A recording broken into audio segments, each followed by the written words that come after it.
The Lighthouse Keeper's Garden, read by Chuck Brown.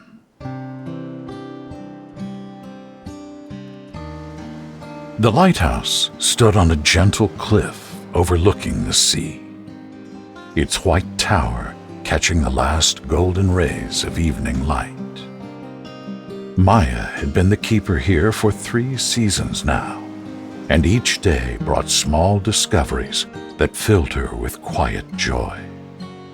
Tonight, as she climbed the spiraling stairs to light the beacon, she paused at the window that faced inland toward her garden.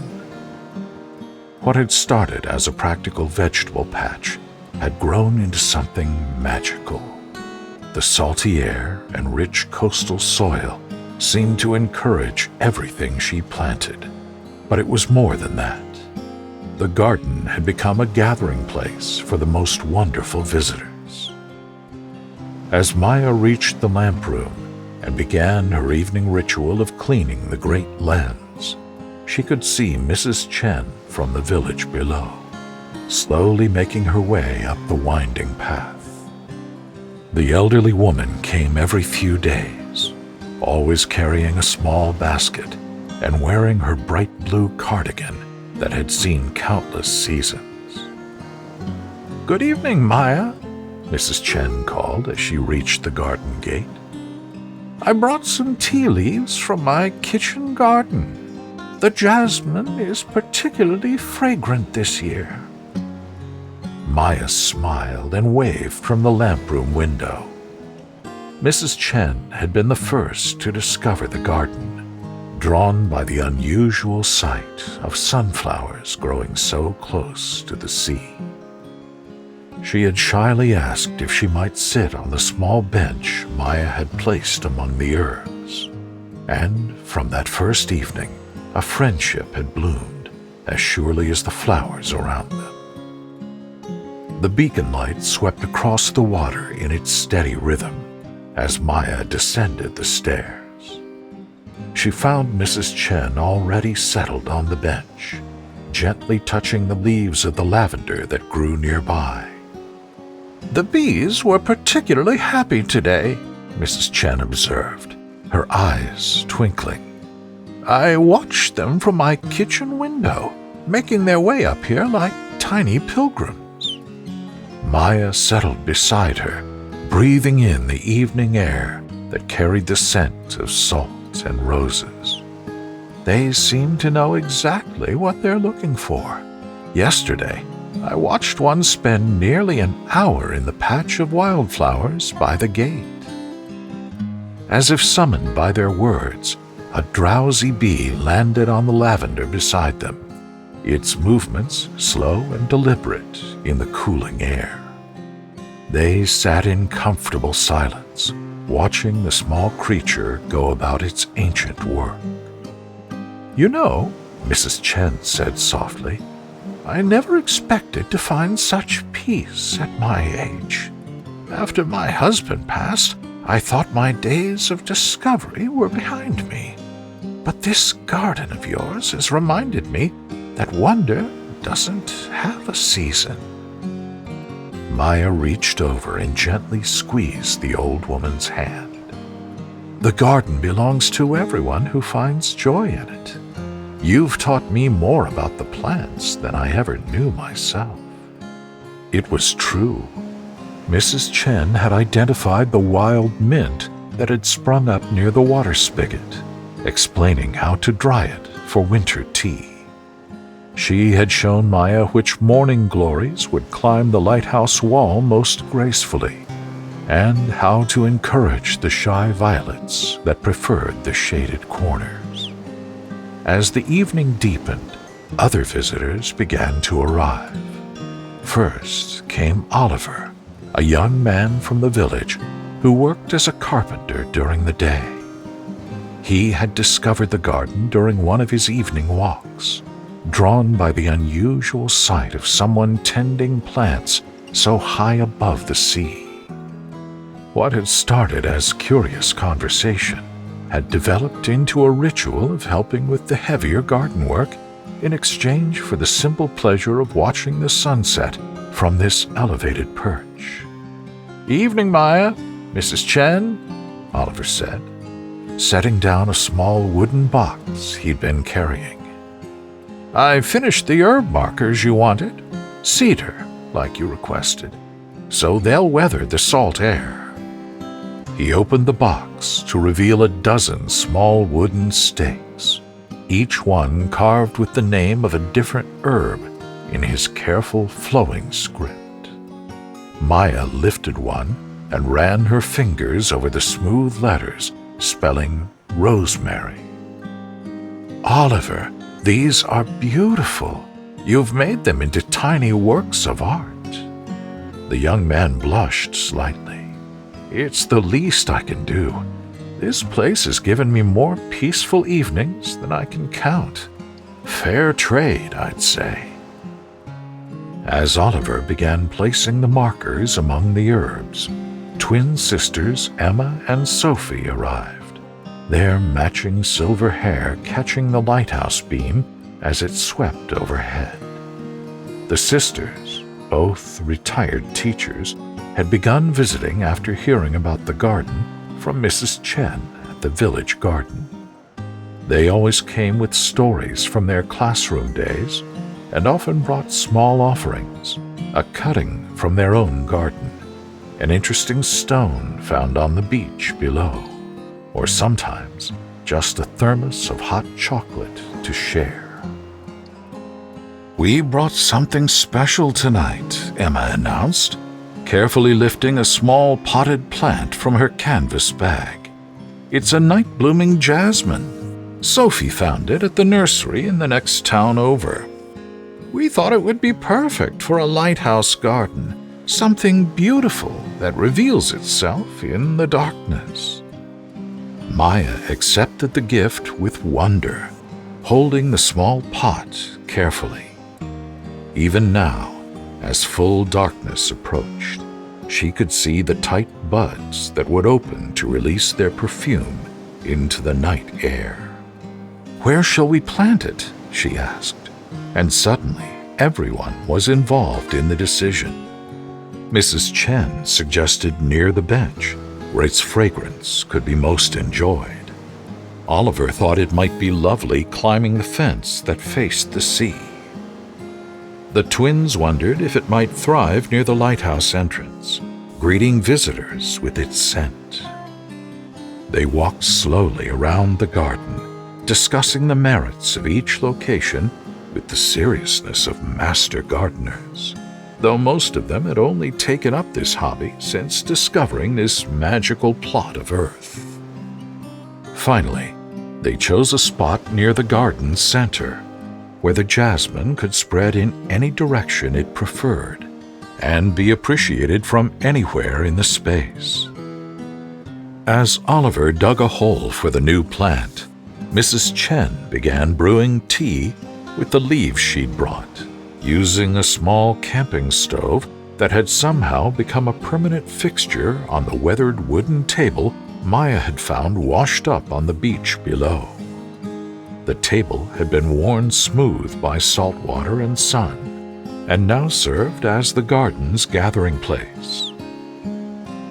Emma and Sophie unpacked their thermos and a small collection of ceramic cups that they'd taken to leaving in the garden's storage box, an old wooden crate that Oliver had weatherproofed and fitted with a tight lid to protect their communal supplies from the coastal weather. "I love how this place brings out the best in everyone," Sophie mused, settling into one of the mismatched chairs that had accumulated around the table over the months. "At school, I used to tell my students that gardens are like classrooms without walls, but I never fully understood what I meant until now." Emma nodded, accepting a cup of jasmine tea from Mrs. Chen. "There's something about working together to help things grow that makes people more generous, don't you think?" Maya looked around at her friends, for that's what they had become, this unlikely collection of people who had found each other through their shared love of this improbable garden. I think you're right.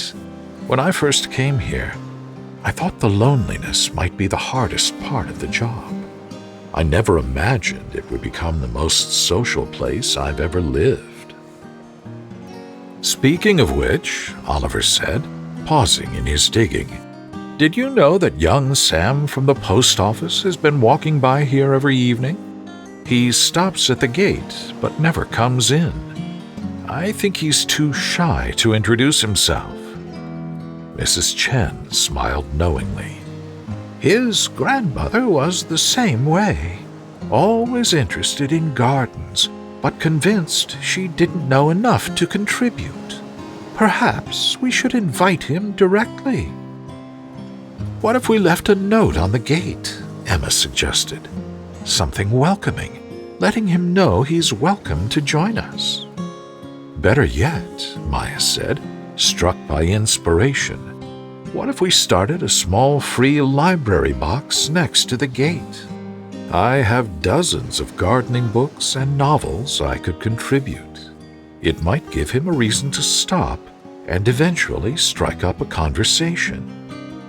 The idea took root immediately, as good ideas do in fertile ground. Oliver offered to build the little library box. Emma and Sophie promised to contribute books, and Mrs. Chen suggested they might include a few packets of easy-to-grow seeds as well. As they planned this new addition to their garden community, the night-blooming jasmine was settled into its new home, watered with care, and welcomed with the same gentle attention they gave to everything in this space. The lighthouse beam continued its steady sweep across the water, and Maya realized she had never seen it quite this way before, not just as a beacon warning ships of the rocky coast, but as a gathering light, drawing people together in its gentle orbit. You know what I love most about this garden? Mrs. Chen said, as if reading Maya's thoughts. It's that everyone who comes here leaves it a little better than they found it. Not just the plants, but the whole feeling of the place. It was true. Oliver had not only contributed his carpentry skills, but had also suggested they create small pathways between the planted areas using smooth stones from the beach. The twins had taught everyone about companion planting, showing how certain herbs could protect vegetables from pests, while flowers could attract beneficial insects. Mrs. Chen had introduced them to the art of composting, turning kitchen scraps into rich soil that made everything grow more vibrantly. Even the occasional visitors, hikers who stopped to admire the unusual sight of a thriving garden so close to the sea, or tourists who climbed the path hoping for a better view of the lighthouse, often left small gifts. An interesting shell placed carefully on the table, a sketch of the lighthouse left tucked under a stone, or sometimes just the sight of them photographing the flowers with obvious delight. I have an idea, Maya said suddenly. What if we started keeping a garden journal?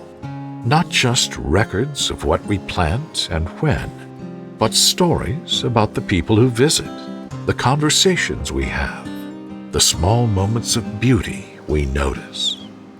Sophie clapped her hands together softly. I love that idea. I could bring one of the blank journals from my old classroom supplies. And we could illustrate it, Emma added. I still have my watercolor pencils. We could document the changes through the seasons. Oliver looked up from where he was cleaning his hands at the small outdoor sink he'd installed near the water spigot. Could we include photos, too? I've been taking pictures of the garden's progress, almost without realizing it. It might be nice to have them be part of something larger. Mrs. Chen smiled her gentle smile. A garden journal that grows like the garden itself, with contributions from everyone who tends it. How perfect! As the evening grew later and cooler, the small group continued to sit together, warmed by their tea and their shared contentment. The night-blooming jasmine hadn't yet opened its buds, but there was something hopeful about knowing that in a few hours, when they were all asleep in their respective homes, the plant would be quietly unfurling its flowers into the darkness, adding its sweetness to the salt air. Maya found herself thinking about all the unseen moments in the garden. The early morning visits from the village cats, who had claimed sunny spots among the vegetables as their own.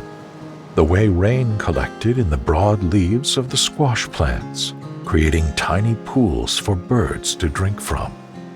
The slow daily progress of the climbing roses that were gradually covering the section of fence that faced the prevailing winds.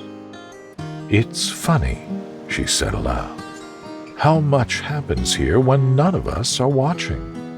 Sometimes I come out in the morning and find evidence of nocturnal visitors, a perfect spiderweb strung between the tomato plants, or new holes where the mice have been harvesting seeds I didn't even know had fallen. Emma leaned back in her chair, looking up at the stars that were beginning to appear in the darkening sky.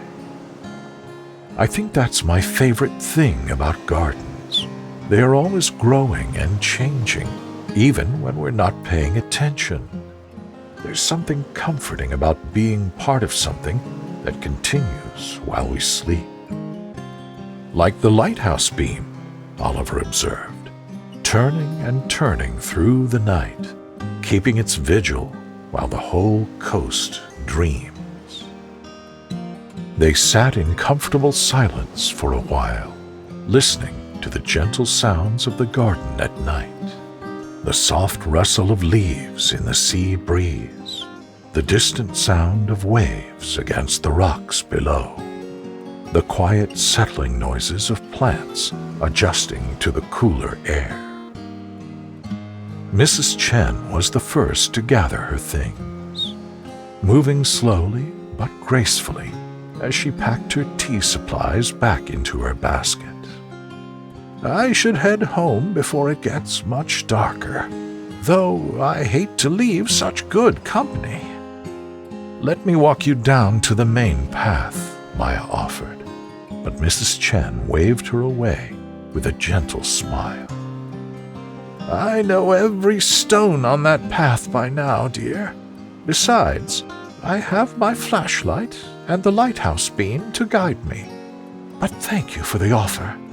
It's just like you to think of others first. One by one, the others began to make their departures as well. Oliver carefully stored his new herb markers in the supply box until morning, when he would finish placing them. Emma and Sophie packed their thermos and cups, already making plans for tomorrow evening's visit. Same time tomorrow? Sophie asked, and everyone nodded in agreement. It had become their unspoken ritual. No formal plans or obligations, just the understanding that anyone who wanted to would be welcome in the garden as the day ended and the lighthouse began its nightly duty. After everyone had gone, Maya walked slowly through the garden alone, checking on plants and enjoying the solitude that felt different now than it had before her friends had begun visiting. It wasn't the loneliness of isolation, but the peaceful quiet of a space that was resting between gatherings. She paused by the newly planted jasmine, noticing that one of the buds seemed to be beginning to open, revealing just a hint of the white petals within. By morning, the flowers would be closed again, waiting for another night to share their fragrance with the darkness. The lighthouse beam swept over the garden in its steady rhythm, illuminating the plants for a moment before moving on across the water. In those brief moments of brightness, Maya could see how much the garden had grown since spring, not just in size, but in complexity and beauty. What had started as straight rows of practical vegetables had evolved into a more naturalistic design, with curving paths and mixed plantings that seemed to flow into each other like a gentle conversation. She made her way back to the lighthouse, climbing the stairs to check on the beacon one final time before bed. From the lamp room, she could see the garden spread out below, mysterious and lovely in the moonlight. The white flowers seemed to glow with their own light, and she could just make out the darker shapes of the herbs and vegetables that formed the garden's foundation. As she descended the stairs toward her small living quarters, Maya felt the deep satisfaction that comes from a day well lived. She had maintained her lighthouse duties, keeping the beacon bright and true for any ships that might pass in the night. But more than that, she had been part of something larger, a community that had grown as organically as the plants they tended together. She prepared for bed with the quiet movements of someone completely at peace. Through her bedroom window, she could see a corner of the garden, and she noticed that the night-blooming jasmine had indeed opened its flowers. Even from inside, she could catch hints of its perfume drifting through the salt air. As she settled under her covers, Maya thought about tomorrow evening and the probability that her friends would return to the garden. There would be new small developments to notice. Perhaps the first tomatoes would be showing color, or the morning glories would have climbed a little higher on their supports. Mrs. Chen might bring news from the village. Oliver might have made progress on the library box, and the twins would certainly have new observations about the interactions between plants and insects. But even if no one came, the garden would continue its quiet growth. The jasmine would bloom, the vegetables would ripen, and the whole space would slowly transform in the way that all living things do, gradually, persistently, and with a beauty that revealed itself to anyone patient enough to pay attention. The lighthouse beam continued its steady sweep across the water, a rhythm as reliable as breathing or the beating of a heart. Maya closed her eyes and let that steady pulse lull her towards sleep, knowing that when she woke, there would be new small wonders waiting in the garden, and the promise of another evening spent with friends who had found each other through their shared love of helping things grow.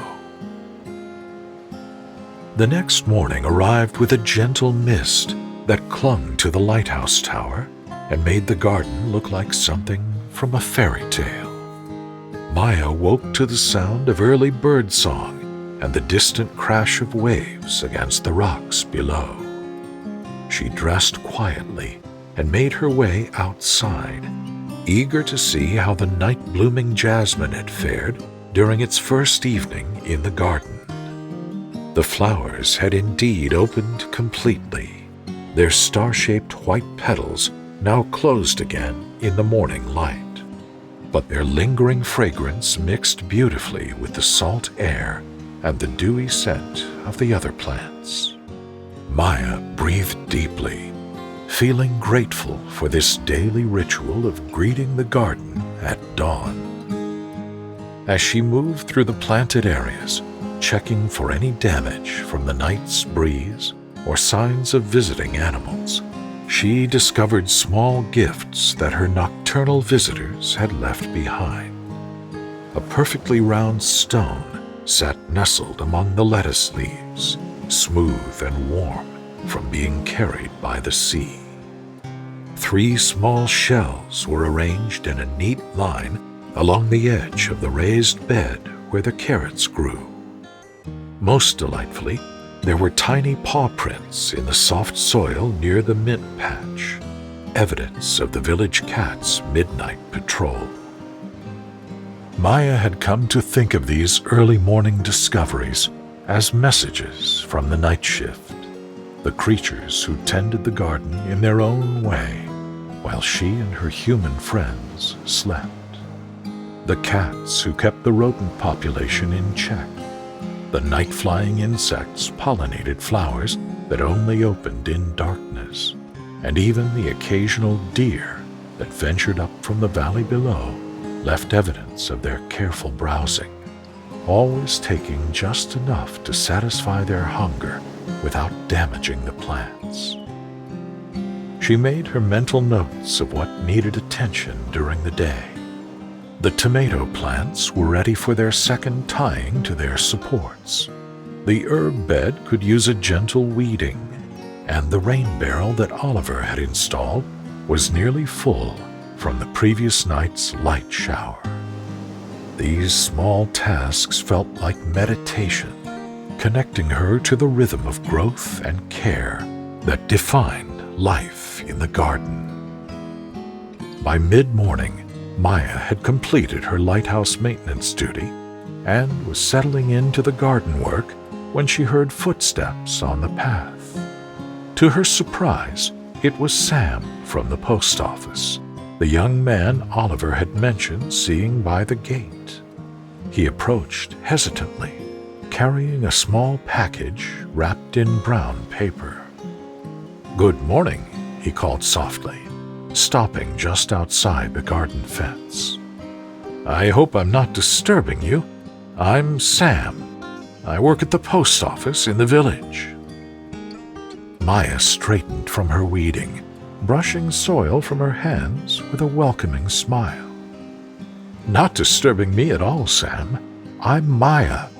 I've heard you've been admiring the garden from the path. Would you like to come in and see it properly?" Sam's face lit up with relief and gratitude. "I'd love that, if you're sure it's all right. I've been walking past every evening for weeks, but I didn't want to intrude." He held up the brown paper package. "I brought something, seeds from my grandmother's garden. She passed away last spring, but I saved seeds from her prize marigolds. I thought, well, I hoped they might have a home here."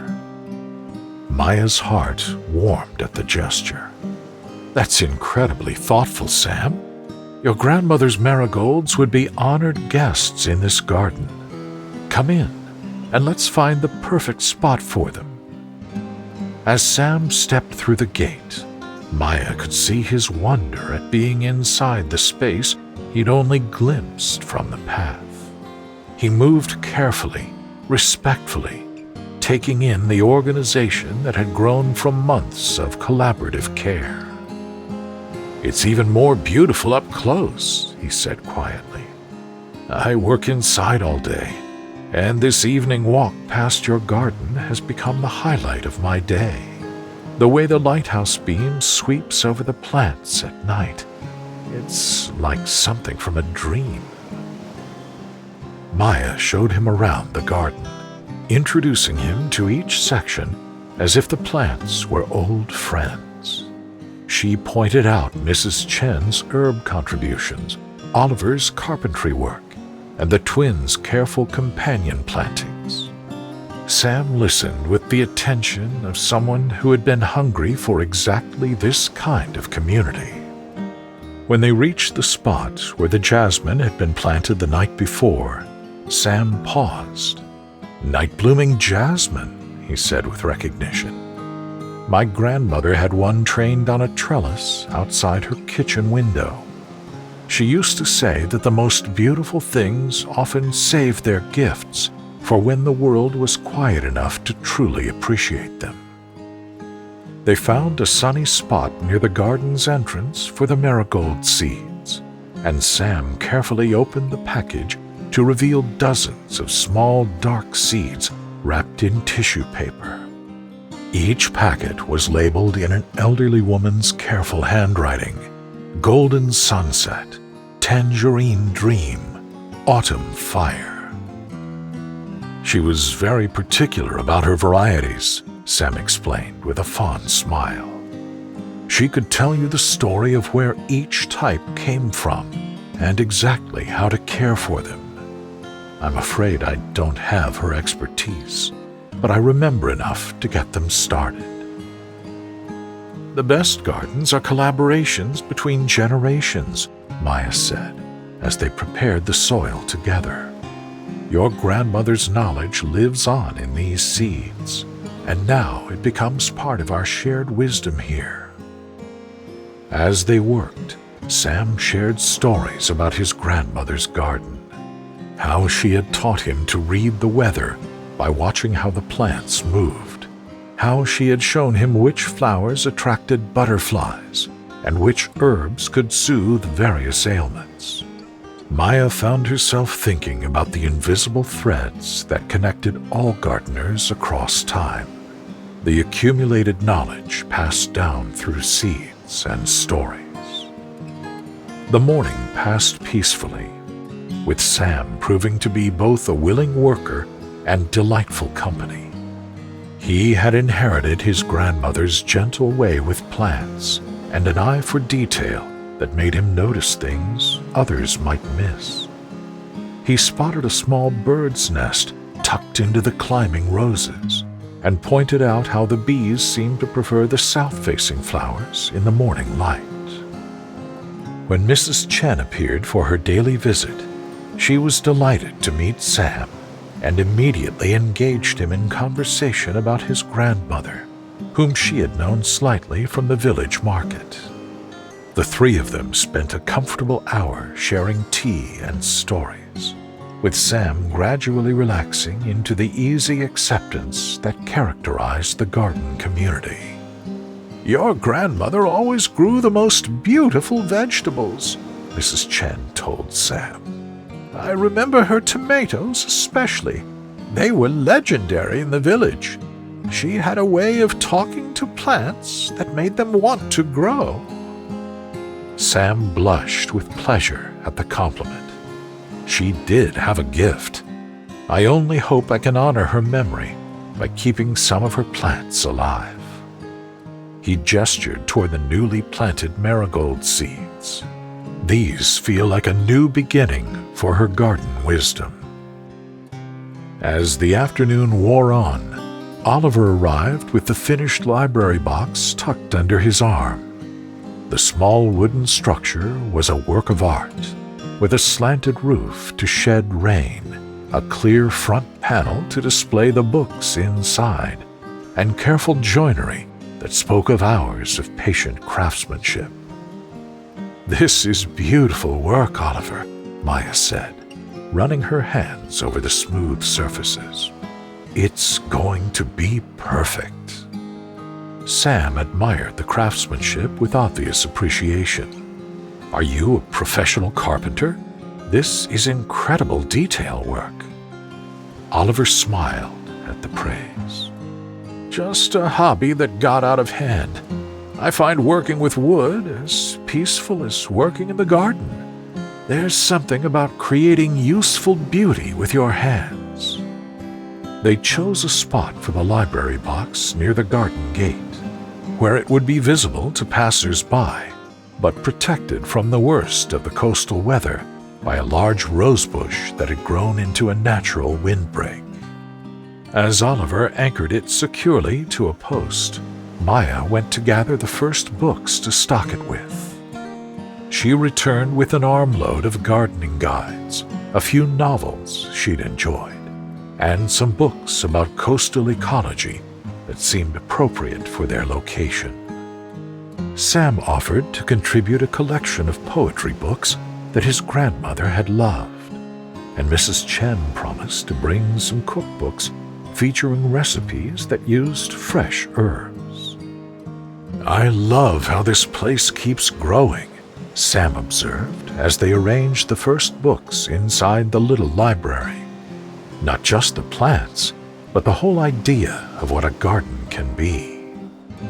Emma and Sophie arrived in time to see the library box being christened with its first books. They were thrilled to meet Sam and immediately made him feel welcome with their natural warmth and enthusiasm. "Oh, how wonderful that you've joined our evening garden society," Emma exclaimed. "And your grandmother's marigolds will be such a lovely addition. There's nothing like flowers with family history." Sophie nodded in agreement. "Gardens are the best keepers of family stories. Every plant has a tale to tell if you know how to listen." As the sun began to set, more books appeared in the library box, and their little community settled into their evening ritual of shared conversation and gentle garden maintenance.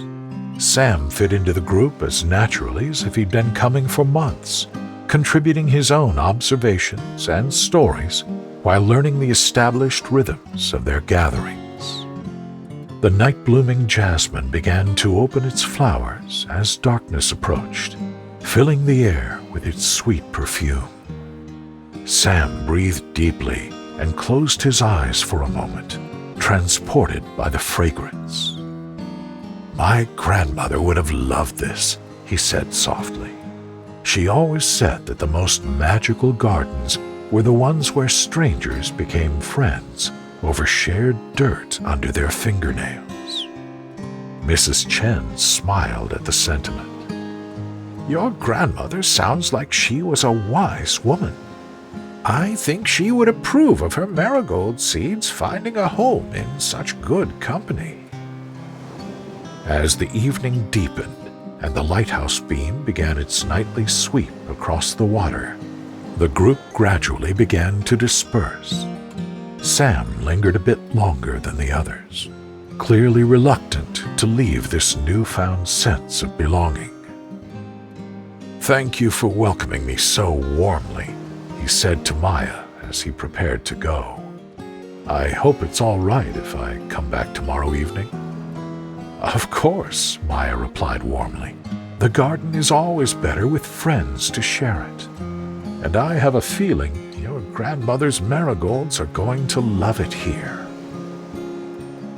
After everyone had gone, Maya made her evening rounds through the garden, noting the small changes that each day brought.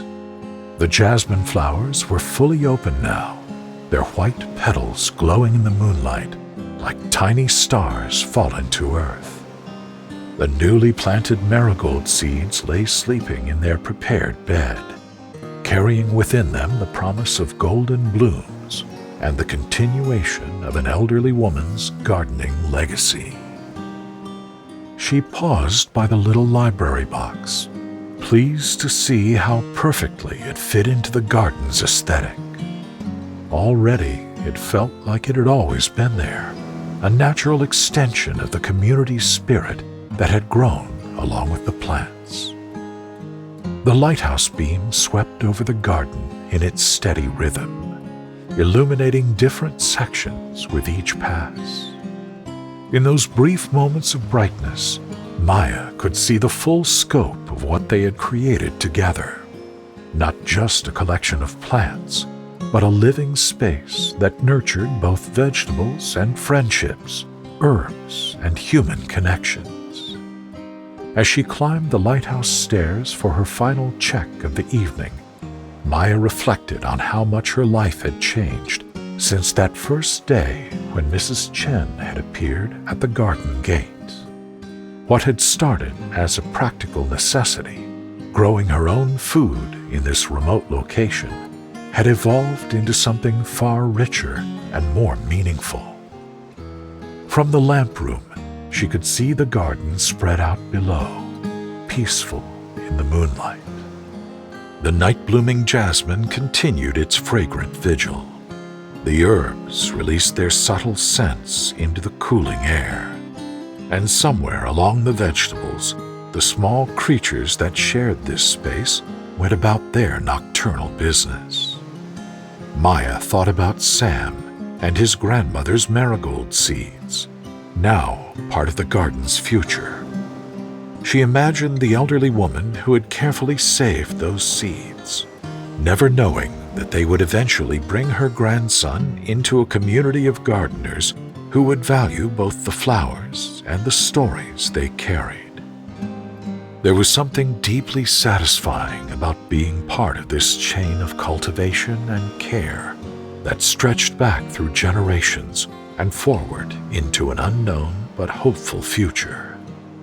Each person who had contributed to the garden had brought their own knowledge, their own traditions, their own way of understanding the relationship between humans and the growing world. As Maya prepared for bed, she could hear the gentle sounds of the garden settling into the night, the soft rustle of leaves, the distant whisper of waves against the rocks below, and the barely audible hum of insects going about their work in the darkness.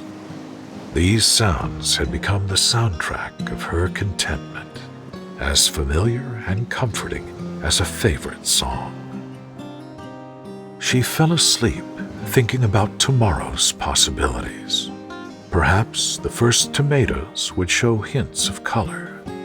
Maybe the morning glories would reach the top of their trellis, and almost certainly the marigold seeds would begin their invisible work of germination, sending out the first tiny roots that would anchor them to this soil and this community. In her dreams, the garden expanded beyond its current boundaries, welcoming visitors from far and wide, all drawn by the simple magic of people gathering together to tend something beautiful. The night-blooming jasmine filled the air with sweetness.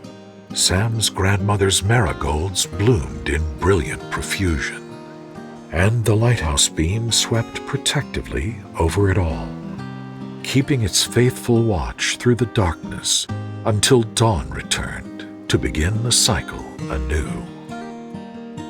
The end.